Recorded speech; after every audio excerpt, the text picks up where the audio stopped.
Madame la ministre des Affaires étrangères de la junte française, à qui le Mali n'a pourtant rien demandé, a estimé qu'il n'y avait pas eu de progrès, oubliant que nul ne peut aimer le Mali plus que les Maliens eux-mêmes. Sa position singulière et son adversité ne nous surprennent guère. Victor Hugo, dans Claude Gueux, a classé le genre humain en deux catégories, en indiquant, je cite, qu'il y a des hommes qui sont fers et des hommes qui sont aimants. Fin de citation. Madame le ministre, dont il s'agit malheureusement, n'est ni fer, ni aimant, elle est hideusement sui generis. Devant l'incertitude et les situations étrangères, le peuple malien adopte une attitude prudente. C'est ce que l'écrivain et le sage Amadou Hampâté-Bâ met en relief en conseillant dans l'étrange destin de Wangrin que, je cite, « Si observer est une qualité, savoir se taire préserve de la calamité ». Fin de citation. Le monde se souviendra qu'après avoir été abandonné en plein vol le 10 juin 2021 par la France, qui a unilatéralement décidé de retirer la force Barkhane du Mali, mon pays a été ensuite poignardé dans le dos par les autorités françaises. La précision est d'autant plus utile que nous refusons tout amalgame avec le peuple français que nous respectons. Les autorités françaises, profondément anti-françaises, pour avoir régné les valeurs morales universelles et trahi le lourd héritage humaniste des philosophes des Lumières, se sont transformées en une junte au service de l'obscurantisme. Je répète, les autorités françaises, profondément anti-françaises, pour avoir régné les valeurs morales universelles et trahi le lourd héritage humaniste des philosophes des Lumières, se sont transformées en une junte au service de l'obscurantisme. Je répète pour une dernière fois. Les autorités françaises, profondément anti-françaises, pour avoir régné les valeurs morales universelles et trahi le lourd héritage des philosophes des Lumières, se sont transformées en une junte au service de l'obscurantisme. Obscurantisme de la junte française nostalgique de pratiques néocoloniales, condescendantes, paternalistes et revanchardes, qui a commandité et prémédité des sanctions inédites, illégales, illégitimes et inhumaines de la CEDEAO et de l'UEMOA contre le Mali et mon pays. Après plus de 10 ans d'insécurité et en fait des milliers de morts, autant de réfugiés et de déplacés internes, n'est-ce pas un sacrilège de mettre une population malienne victime de l'insécurité dans un pays enclavé sous embargo pendant 7 mois, en procédant à la fermeture des frontières et la saisie des comptes financiers du Mali. Grâce à sa résilience et à la solidarité de pays amis et des peuples africains, le peuple malien a tenu et a déjoué les pronostics de ses adversaires. Obscurantisme de la junte française qui s'est rendue coupable d'instrumentalisation des différences ethniques, en oubliant si vite sa responsabilité dans le génocide contre les Tutsis au Rwanda. Coupable également de tenter désespérément de diviser les Maliens, enfants d'une même famille. Enfin, obscurantisme de la junte française qui a violé l'espace aérien malien en y faisant voler des vecteurs aériens tels que des drones, des hélicoptères militaires et des avions de chasse plus d'une 50aine de fois, en apportant des renseignements, des armes et munitions aux groupes terroristes. Afin de se donner une bonne conscience, la junte française accuse le Mali de n'avoir pas été reconnaissant en se gargarisant de la mort regrettable de 59 soldats français au Mali lors de diverses opérations de lutte contre le terrorisme. À cette triste accusation, nous rappelons que dans la majorité des interventions d'officiels maliens et des cérémonies, nous rendons systématiquement un hommage à l'ensemble des victimes de l'insécurité au Mali, sans distinction de nationalité, donc y compris les 59 Français décédés. Aussi, nous les invitons à ne pas s'arrêter à si bon chemin et de remonter le temps, en passant par leur intervention en Libye, décriée par toute l'Afrique, sans oublier la participation forcée des milliers d'Africains à la Première et la Seconde Guerre mondiale, sans oublier la traite négrière qui explique le sort économique de beaucoup de pays. Combien d'Africains sont-ils morts pour la France et le monde libre dans lequel nous vivons? Monsieur le Président, eu égard à la gravité des faits commis par la junte française, le Mali, dans sa lettre en date du 15 août 2022, a demandé la tenue d'une réunion d'urgence du Conseil de sécurité des Nations Unies. Cette réunion a pour objet de permettre au Mali de présenter les éléments de preuve en sa possession, démontrant que l'armée française a agressé en de maintes reprises mon pays, en violant de manière répétitive et fréquente l'espace aérien malien, sans autorisation des autorités maliennes, et parfois en falsifiant des documents de vol.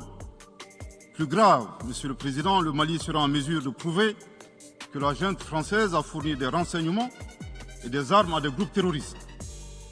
Le gouvernement du Mali s'interroge sur les raisons qui poussent cet État membre du Conseil de sécurité, de surcroît assurant la présidence de cet organe, à faire obstacle au débat en vue de la manifestation de la vérité. Le monde doit être édifié sur les faits graves qui se sont déroulés au Mali et qui sont à la base de l'aggravation de l'insécurité et de la déstabilisation du Mali et du Sahel.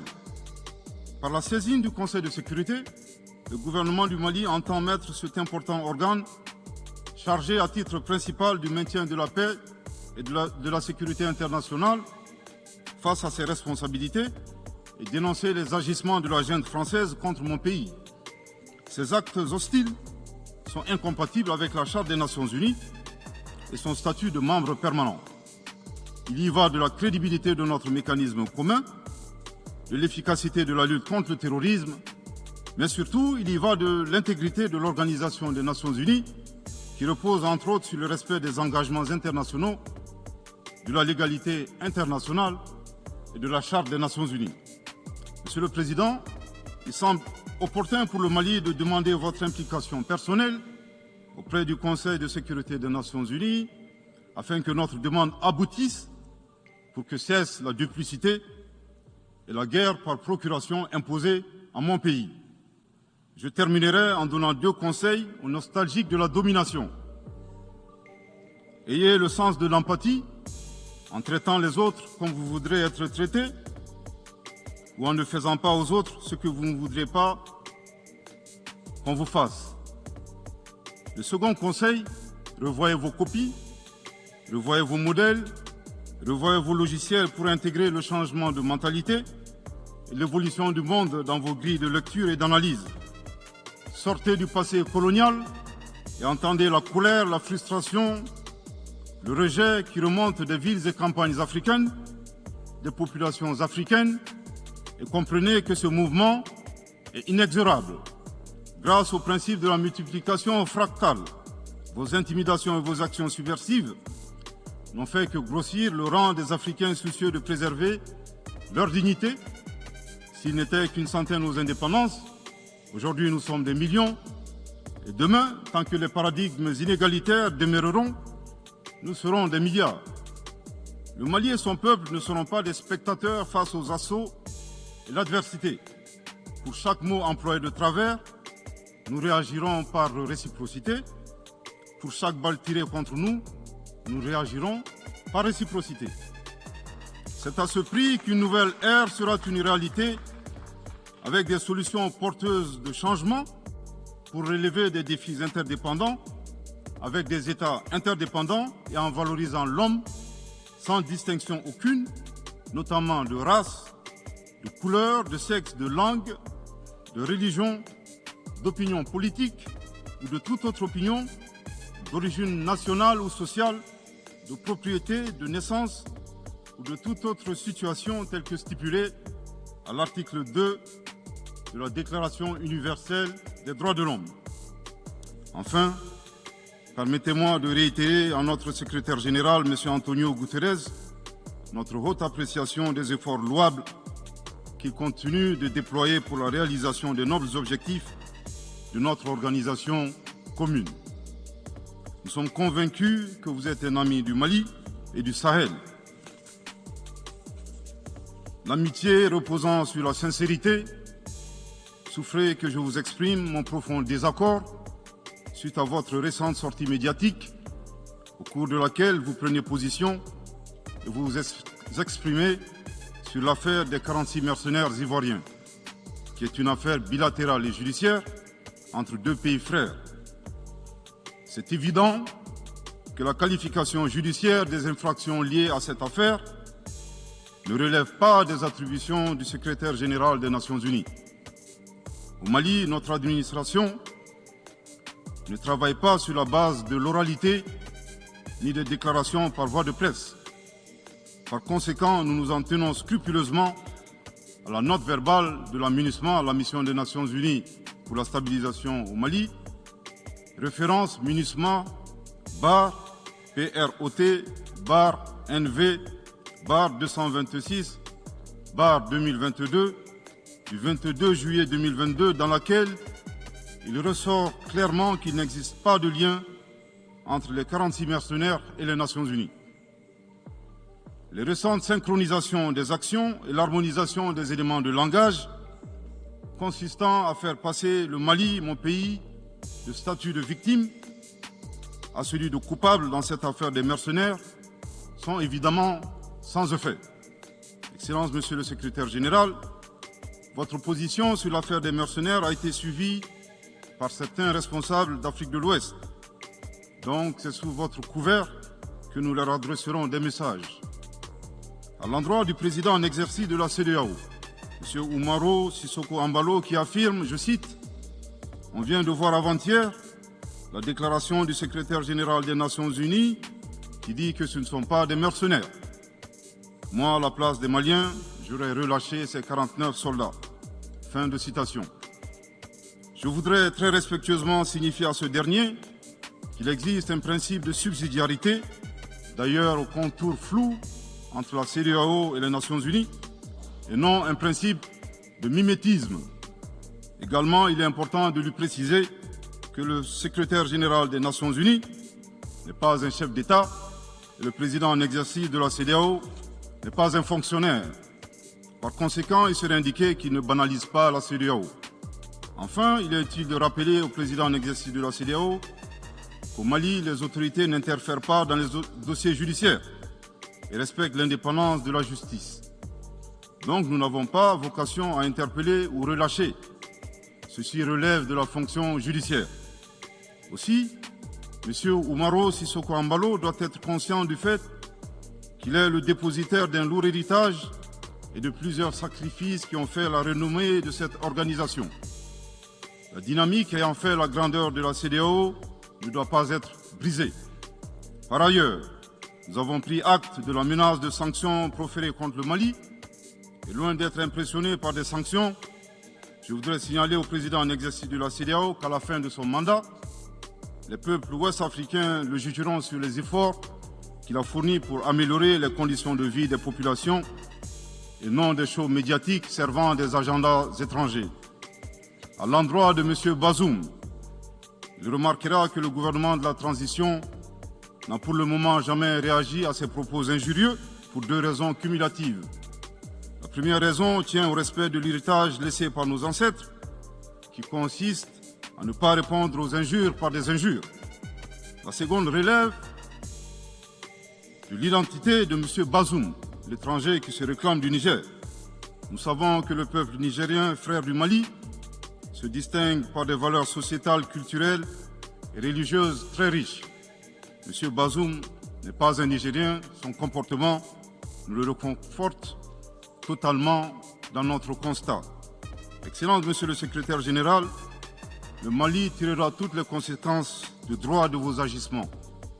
Devant Dieu et en leur âme et conscience, nous demandons à ceux qui refutent notre version d'indiquer s'ils accepteront que les militaires ayant dissimulé leurs identités en mettant sur leur passeport qu'ils sont peintres, maçons, etc., avec des armes débarquent dans leur aéroport sans que le pays de destination n'ait été au préalable informé et dans le dessein funeste de déstabiliser ce pays.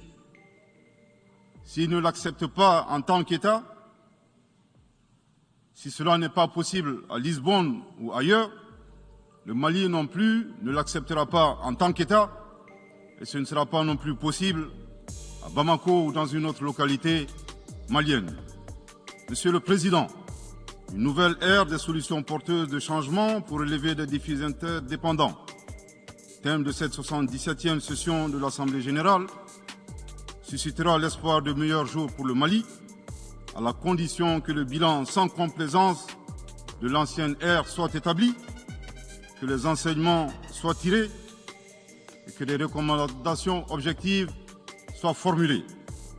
Une fois cet état franchi, je ne doute pas qu'à travers notre action collective, nous réussirons à pacifier les multiples foyers de tension dans le monde, mais aussi à promouvoir un développement harmonieux et lutter efficacement contre les pandémies, la dégradation de l'environnement et le réchauffement climatique, les inégalités, les politiques de domination et de prédation des ressources.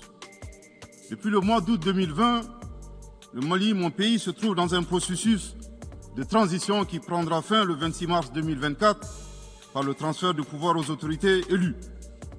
D'ici à cette échéance et conformément aux recommandations des Assises nationales de la refondation, les autorités de la transition se sont engagées dans 2 chronogrammes convenus avec la CEDEAO à faire des réformes politiques et institutionnelles avant d'organiser des élections dont l'objectif ultime est de refonder l'État malien.